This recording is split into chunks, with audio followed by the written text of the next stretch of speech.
Ayan po ang dinain. Ba't tiniklop-tiklop mo pa? Ayan po Para ang... hindi magtumpok yung sa loob. Ayan po ang dinain na malaki. Nilagyan po siya ng paminta, ng suka, ng laurel, sibuyas,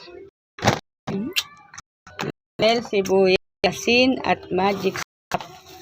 Alam mo, Suka at sibuyas, bawang.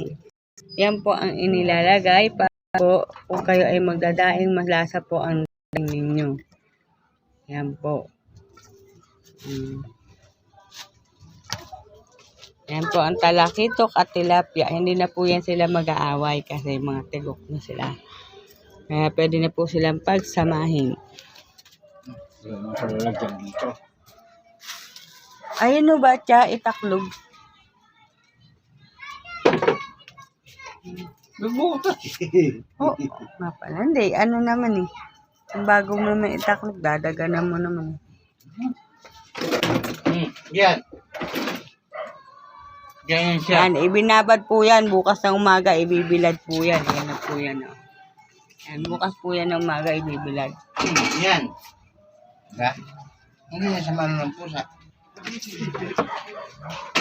Hindi na tayo may problema ng pambaon-baon mo. Sa ulam.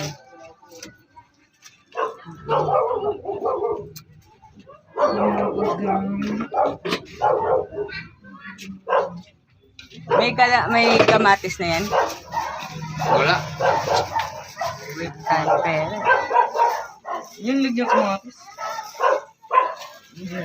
Ako pwede mo. Pag kayo magluluto, samahan nyo ng sarap. Ibig sabihin, samahan nyo ng pagmamahal. Hindi yung basta-basta luto lang kayo. Paano makakain ang luto nyo kung hindi nyo sasarapan? Nagbinasta. Oy, Obet, tawag ka. Puta. Ang tado na yung mo sa kaliro. Gasan mo. Ilagay sa kaliro. Pag-isa lang. Salang. Lagyan mo lang mag-syrup yun, oh. Ay, Atay mo sa inyo sa dalawa na yan. Mag-syrup. may magic sarap pa dun. Ayan po, oh, dry na kamyas. Ito po ang pinagsisigang namin instead na suka. Masarap po yan.